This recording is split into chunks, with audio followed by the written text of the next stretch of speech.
From inside the Banner offices along the Inner Harbor, it is the Banner Baseball Show. Paul Mancano, and making her triumphant return is Danielle Allentuck.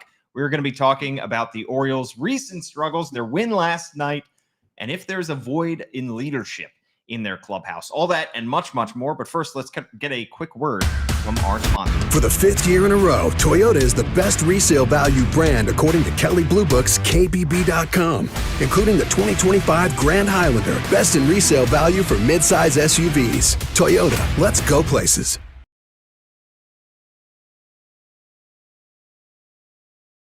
All right, Danielle, welcome back. Thank you. As those who are watching live on YouTube and X can tell, you are now with a sling. Mm-hmm. How does it feel?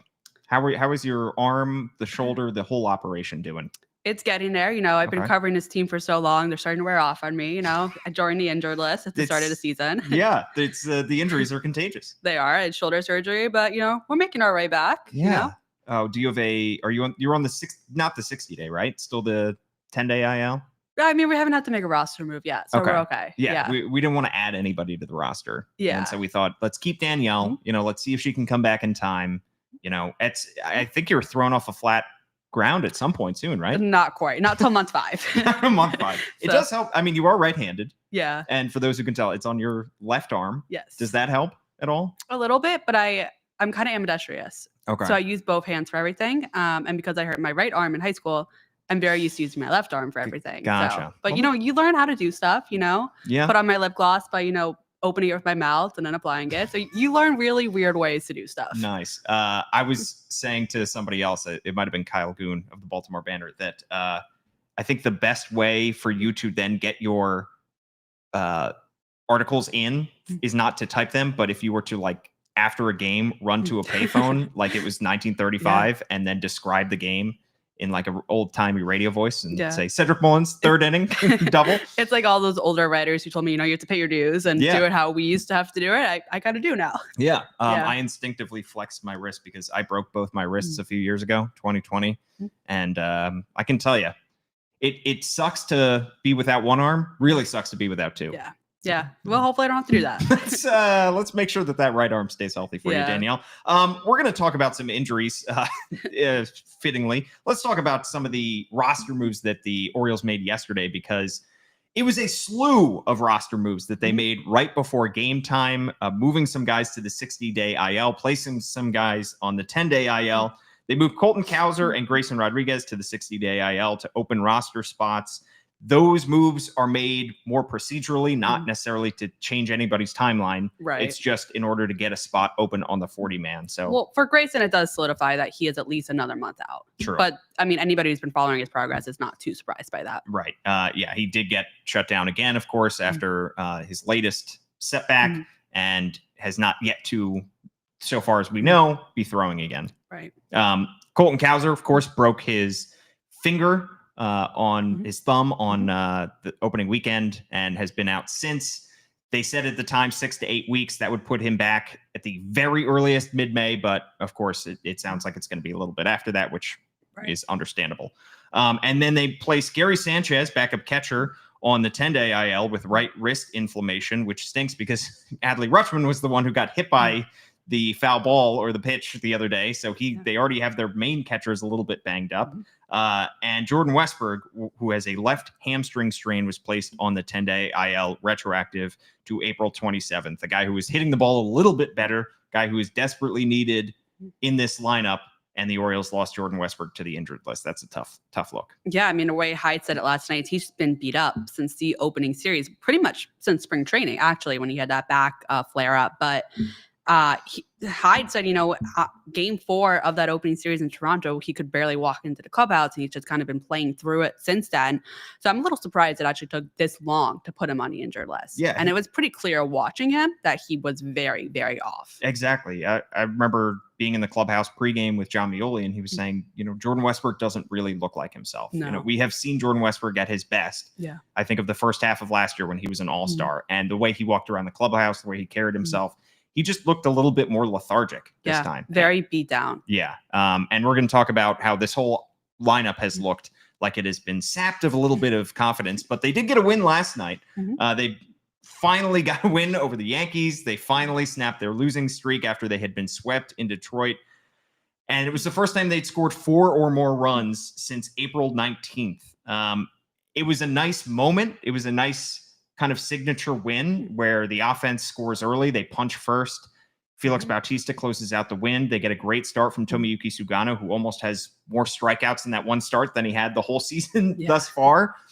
But the Orioles are looking more for consistency than they are for moments. So it's hard to really take one win and say, well, this could be the start of something until they start going on a longer winning streak. Yeah, and it's going to be a tough week for them, too, with the Yankees and then Kansas City coming to town.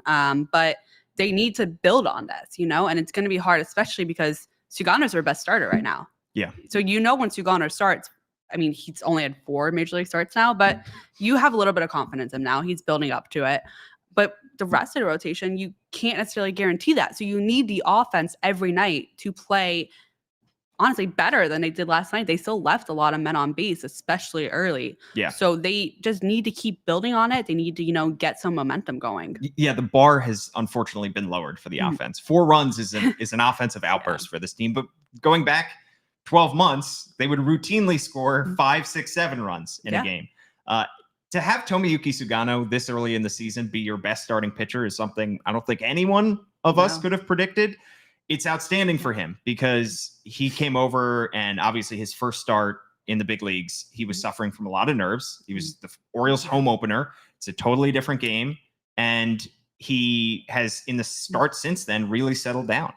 And he looked really good last night. You saw the strikeout come out last night, which has definitely been missing. Still a couple walks, which are not typical for him. But you just see him getting more and more comfortable, in the locker room. You see his teammates, getting to know him a little bit. Adley Rutschman's actually trying to learn a couple of Japanese phrases so that when they come off the field, that signature Adley fist bump, he's trying to be able to say something in Japanese to him, just kind of ease him down a little bit. Yeah, it's definitely a work in progress for him because it's a guy's first time over in the United States pitching. And we figured it would take some time for him to get his feet under him. And it really, I mean, we're at the end of April now, and it seems like he's fully settled in. So if that's all it took was less than a month for him to get his sea legs under him, I think that's completely understandable. It's just the other issues in the rotation that magnify every start, that place extra pressure on every starter to go out there and perform. And it's crazy that Tomoyuki Sugano is now the guy that if he's on the mound and the Orioles don't win that game, you feel bad about the Orioles' chances to win a series. Yeah, and the good news is the other guys, I'm pulling up the rest of the injury notes from yesterday because there were so many from Hyde.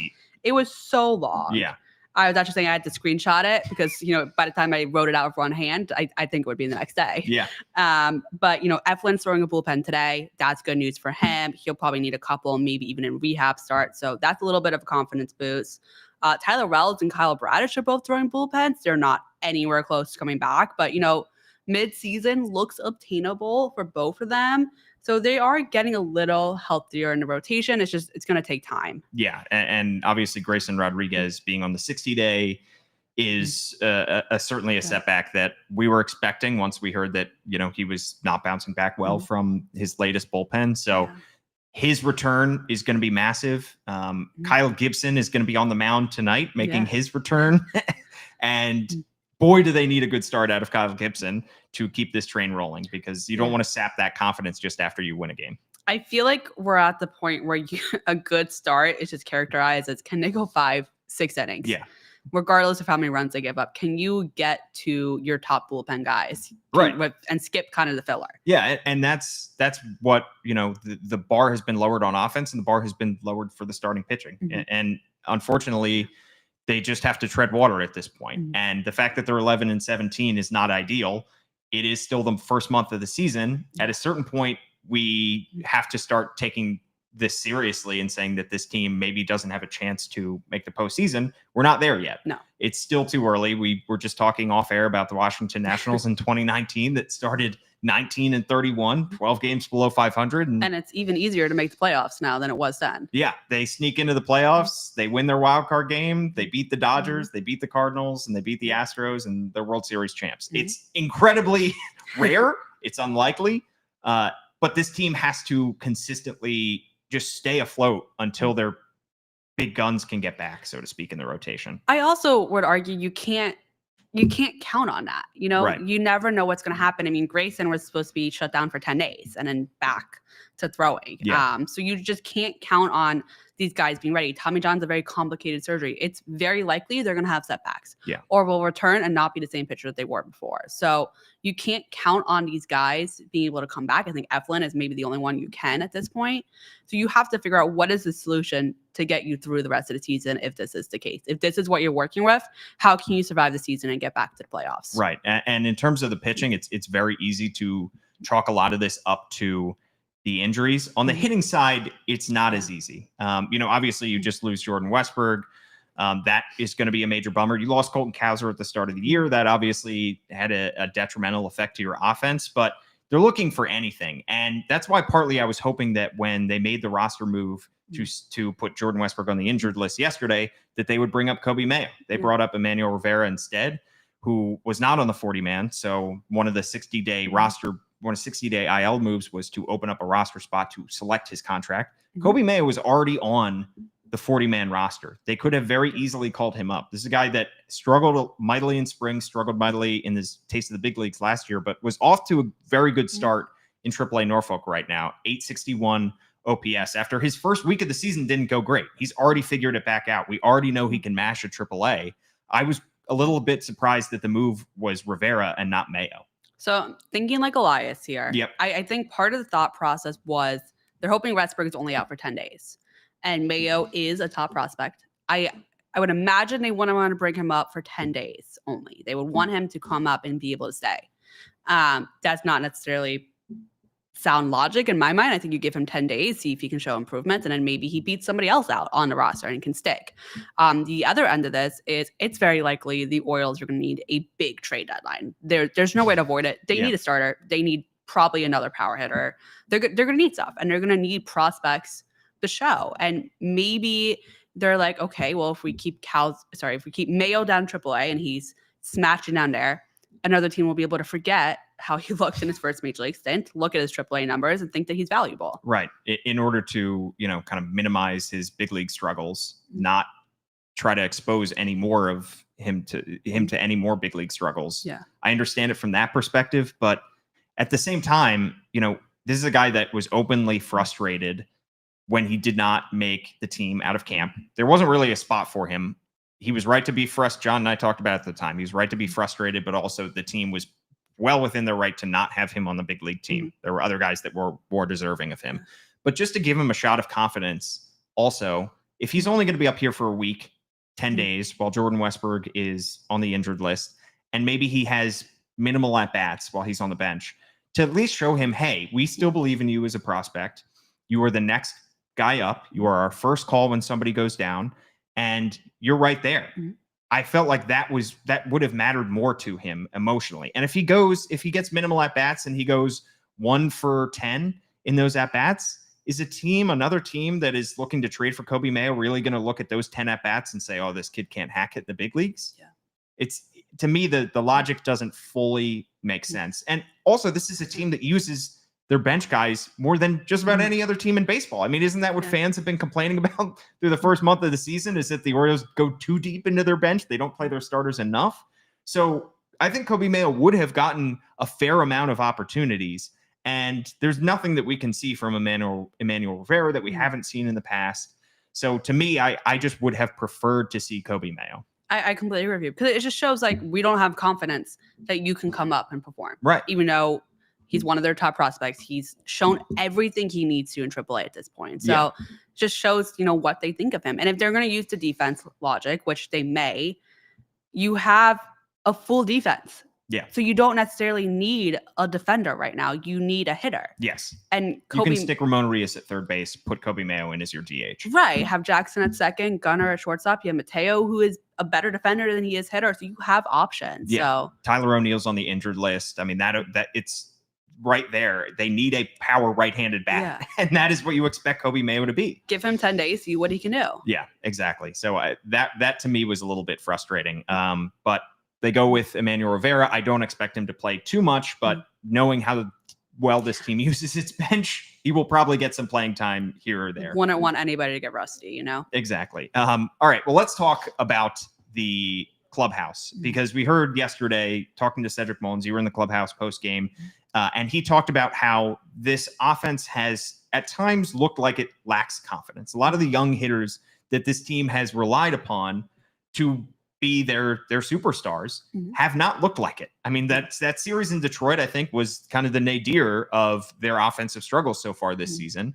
It's one thing to say the rotation has struggled in part because of missed signings in terms of Charlie Morton, in part because of injuries, because of Zach Eflin, Grayson Rodriguez. This lineup is mostly intact, with the exception of Colton Cowser. Gunnar Henderson, Adley Rutschman, all of these guys are in place, and they are just not performing very well. And that, to me, is the most surprising thing, and it's hard for me to really put my finger on it. Yeah, and it's pretty much the same lineup as years past when they've performed. I mean, you can go back to the second half of last year when this kind of slug started, but these guys are too talented to be playing like this. And I think part of the problem is, you can say they've never experienced losing before. That was their whole thing last year. They've experienced losing now. Like, they've been swept in the playoffs 2 years in a row. Yeah. So it's learning, how do you get past that game? And do you use it for anger? Do you use it to motivate you? Like, that's what they have not figured out, is how to move past a bad stretch, because they've been stuck in this for now months. Yeah. I get the idea. If you go back to the second half of last season, you could use that as an excuse that all these guys have won in high school, they've won in college, and then they won in the minor leagues. This is a very good minor league system that won a lot of games. They get to the big leagues, they win in 2023, and then second half of 2024 goes downhill and they can't rebound. Yeah. At this point, you have to be able to rebound. I mean, that's what we heard all offseason, and that's what we heard all spring training was that this team was going to be able to flush the second half of last year. They were going to be able to get themselves back into a better position. So that's not an excuse anymore. No. And some guy that has experienced a lot of losings, a guy that was here through a lot of the terrible years, was Cedric Mullins. Right. What did Cedric have to say yesterday in the clubhouse about his ability, or his noticing that this team lacked confidence? It wasn't even lacking confidence. It's kind of lacking that urgency. And, he said nobody's freaking out. And I don't think anybody needs to necessarily freak out, because there's plenty of time to fix it. You look at the Braves, who started the season like 0-7, and now they're a suitable team again. So these things can switch so quickly. But he was just talking about how, like, it's been a rough stretch and they just need to figure out how to get past it. And as the Baltimore Sun reported this morning, they did have a players-only hitters meeting yesterday, and that seemed to have light a little bit of fire in them last night. Yeah, Mullins consulted with Ryan O'Hearn, another veteran leader on this team, and they brought the hitters together, and it sounds like it was a good discussion. It sounds like it was productive. Adley Rutschman said, this is according to our good friend Jacob Calvin-Meyer, that we're together, we're a family, that Mullins is, look, the guy has been on this team for a lot of terrible years. He has seen this team through a lot. And I think he recognized that this team really is without currently a bona fide leader. And he is stepping up to fill that void.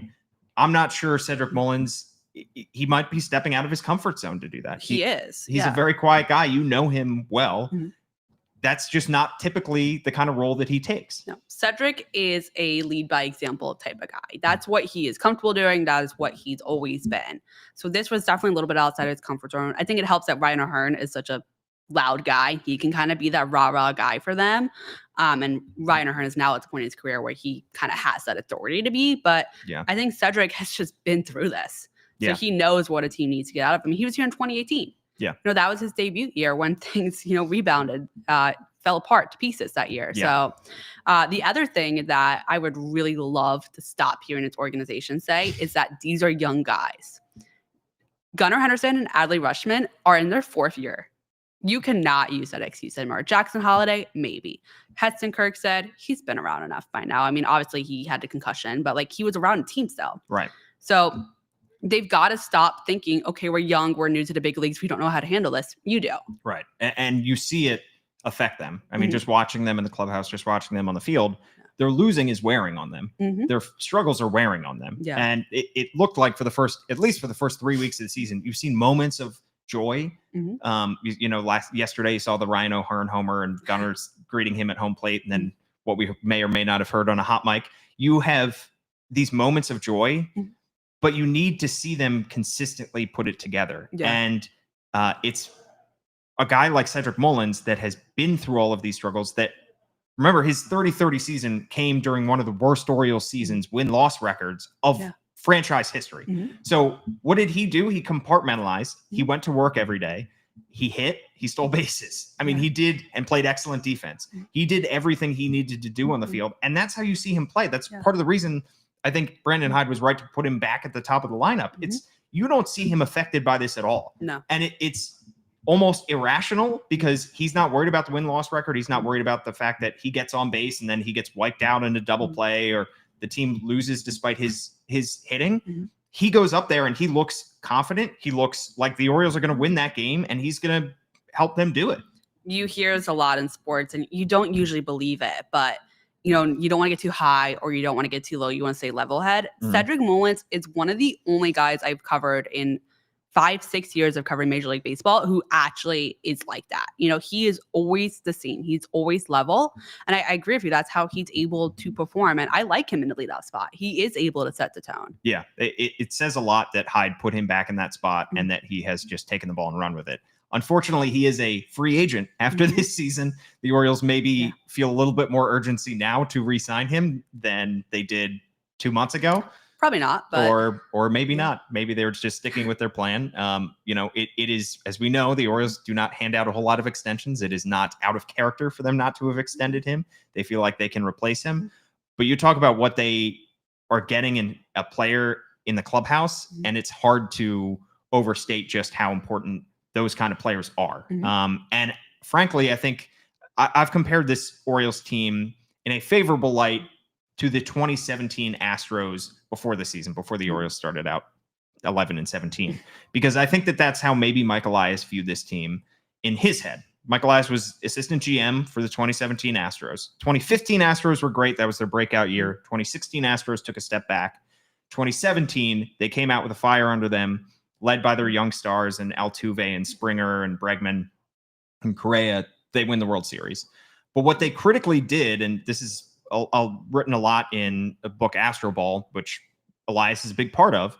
They went out between the 2016 and 17 offseason and they signed Carlos Beltran, who was a guy that they knew did not have a whole lot left in the tank production-wise, but they knew that was a veteran leader that they missed in the clubhouse the year before. What the Orioles didn't do this offseason was sign a guy like that. Tyler O'Neill, certainly production-wise, is a suitable kind of replacement, for, at least from the right-hand side, for Anthony Santander. I'm not quite sure, as we saw after one of their losses, I'm not quite sure he is that leader type that Carlos Beltran was to the Astros. Gary Sanchez is struggling mightily at the plate. He's now on the injured list. I'm not sure he's that type of guy. Charlie Morton maybe could have been that type of guy. He's been on winning ball clubs before. He's won 2 World Series. He's struggling so much on the field. He's got his own issues to worry about before he can worry about rallying this team. I'm not sure the Orioles filled that leadership void that we've seen them have success in with the past. Aaron Hicks was that guy in 2023. The guy that was productive on the field, but he meant a whole lot more to the clubhouse than he did on the field. James McCann, a guy who was here for 2 years, very important leader, always spoke after losses, always was willing to step up and speak to the team. And was the guy, when a hitter got called up, James McCann was the first person to greet that player and make sure that he knew what he needed that day. I don't know if the Orioles have that right now. No. I mean, who do you think in 2024, especially last year in 2023, it was Hicks, it was McCann? Who else kind of was that leader? Adam Frazier was in his own way where he was maybe, I don't know the right word to use, maybe a bit hard on guys, but you need that sometimes. You need somebody to be hard. I remember him talking to Gunnar one time after he made a mistake in the field. I don't think it's bad to have a bad guy in the clubhouse like that, firing you up a little bit. But those were really the main guys. Santander in his own way a little bit, not quite as much as the other guys. But, James McCann last year did that role all by himself. And you would see him sometimes running around the clubhouse, talking to a couple of guys or pulling the guys aside. I remember him teaching Connor Norby about how to do media. Just little things that you don't realize that you need a veteran to teach you how to do. Right. Ryan O'Hearn, I think, can be a similar type guy, as we talked about Cedric Mullins. Yeah. You've seen little moments from those guys over the past few years, but I feel like you can't have enough of the James McCann types either. Right. And Aaron Hicks really in 23 played a huge part in that as well. And I think the thing about Aaron Hicks was that he had been there. He had been to the postseason before. He had been through the ups and downs. Like, he was able to teach the guys that. Yeah. And, the Carlos Beltran signing in 2017 for the Astros, they signed him to a 1-year, $16 million deal. Obviously a huge overpay for his production. He had negative WAR that season. He also did, have a large part, or at least took a lot of responsibility for their trash can banging cheating scandal, which, we don't condone, not condoning that part. But he absolutely filled a leadership void on a young, quote unquote, young team that needed it. Mm-hmm. I just don't know who that guy would be right now for this team because, Tyler O'Neill, when the Orioles lost 24-2 to the Washington National, or it was at that point the Blue Jays. They lost that game too. They lost 24-2, and then they came back out and they lost 7. Was it in Cincinnati? No, it was at home. That was at home. Oh, that was all the games are already going in our minds. Yeah, that was the Austin Wins game. Yeah. Yes, yeah. To Cincinnati, and then 2 days later come out and lose 7-0 to the Nationals in DC. And Tyler O'Neill was asked if they needed a veteran leader to step up, and he said, quote, "I feel like every clubhouse is different in that regard. Some guys like to step up, and there are other clubhouses that are not so like that. I don't think those things are kind of necessary," end quote. Cedric Mullins thought it was necessary. So I think that there are different leadership styles, but I think there are also clear times when somebody needs to step in and say something, and it can't always come from the coaches. A lot of times it has to come from the other guys in the clubhouse, and I think that's what Mullins recognized. I agree. And, part of me, I asked this to Hyde yesterday, Kyle Gibson is back. And he was that guy in 23 for the pitchers, not necessarily for the hitters, but he was that guy for that young pitching staff that year. And I asked Hyde yesterday, I said, he was a really late addition. He came in at the very, very end of spring training. And I said, was what he meant to this clubhouse in 23 a major reason why you brought him back for this year? And Hyde said, yes. You can't overlook how much he meant to that 2023 team. And I think that's why he's here. Yeah. I think the Orioles definitely tried on the pitching side, at least, to do that, because I think they also recognized that Corbin Burns was a big leader for that pitching staff in the second half, the whole season last year. Grayson Rodriguez is still talking about how much he helped him from a mental standpoint. Bringing in Charlie Morton, they clearly tried to get proven winner who would be able to help that staff. That unfortunately hasn't worked out. Andrew Kittredge, another guy who's been around the block, who could maybe help that bullpen. Kyle Gibson, late addition, right before the start of the season. Another guy who's been around the block who might be able to stabilize that rotation. I just don't know if on the offensive side, who they thought would fill that void. I mean, Teoscar Hernandez was a guy who was out there. I don't know if he was ever going to leave the Dodgers. He kind of stuck out to a lot of fans as a guy who would be a perfect fit to replace Anthony Santander. He goes back to the Dodgers. Guy who has won the World Series before, guy who is, from everything that we've heard in the Dodgers clubhouse, a vocal leader. I just don't know if there was another plan to get a kind of guy like that, or if the Orioles just felt content with running it back. I just wonder. I think they really thought, we talked about this in the winter meetings with Hyde. I think he really thought that some of these younger guys would step up and fill that void. Yeah. And I think the thing with leadership is you can't create leadership. It's organic. And some guys are just like that. And when you look at veterans on other teams, and you're looking at acquiring free agents or trades, it's very easy to know who it is usually in each clubhouse. And I also think Austin Hayes played a little bit of that last year in the first half, and maybe even in 23. And you lost that guy as well. Yeah. So they really wore down those big leaders and the big voices. And I think it is hard for somebody like Tyler O'Neill to walk into a new clubhouse and immediately take over. Yeah. Especially when the questions are, about last season. He wasn't here last season. Right. That was not him. But, he's been here this year. Yeah. And so far, unfortunately, he's back on the injured list. But he just hasn't been on too many winning teams as well. He's only got a handful, I think 4 postseason at bats. Yeah. So maybe just a guy with a little bit more veteran leadership, a little bit more postseason experience. Yeah. But the hope is that Cedric Mullins, from their perspective, can be that guy. The hope is that Ryan O'Hearn can step in and be that guy. But at some point, too, Adley Rutschman, Gunnar Henderson, Ryan Mountcastle, these guys need to, Jordan Westbrook, when he comes back from the injured list, need to find it within themselves. Whether they are leaders or not, they need to light their own fire. And I think part of that is when they're struggling, they're so in their own bubble, their own head that, they're like, I think Gunnar especially, he's like, I need to fix this myself. Right. And I think that is kind of part of why you see him get stuck on these slumps. Yeah.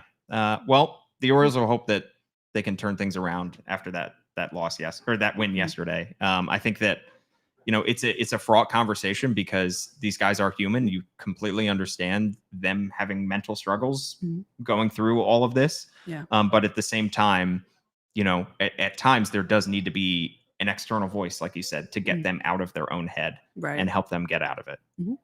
I agree. All right. Well, we have talked exhaustively about the Baltimore Orioles, and there's more baseball to be played along this homestand. Looks like another beautiful day for baseball. Orioles will try to win their second in a row tonight as Kyle Gibson returns to the mound. I'm excited to see him back in the clubhouse. I won't lie. I am too. I haven't had a chance to talk with him yet, but I'm very interested to hear about his life and how his kids are doing and everything about baseball. Yep. Was the 1 year in St. Louis last year. Clearly loved his time in Baltimore. The guys, I'll tell you, the guys that were on that 23 team still talk about. Oh my God. They love him. Yeah. Still talk about him. Still talk about the joy that was in that clubhouse. It's recapturing that. I mean, Robinson Chirinos, another guy that was on that team that is now Brandon Hyde's bench coach. Yeah. I mean, the Orioles clearly added him because he got along so well with that clubhouse. They loved him and they felt like he really added something to that team as well. And Buck Britton as well. He knew those guys so well that in Norfolk, all these top prospects went through him and they all love him. Right. Well, we will see how it plays out on the field. Orioles will try to bounce back through as they get into the month of May. Thanks so much for tuning in. At @D_Allentuck is Danielle's Twitter handle. She is still unfortunately on the injured list, but she's doing great work for the BaltimoreBanner.com, where you can subscribe $1 for 6 months. Danielle, had to get you back on here because we missed you so much. Thank you. Good to be back. Good to be back, slowly but surely. We'll have you do some rehab starts maybe back in Norfolk. Okay. Are you going to maybe write some gamers for the Tides? Maybe start at Aberdeen. Start all the way back down. Yeah. It has been a while. Yeah, work my way up. Work your way back up. Thanks so much for tuning in. For Danielle Allentuck, I'm Paul Mancano. We'll catch you next.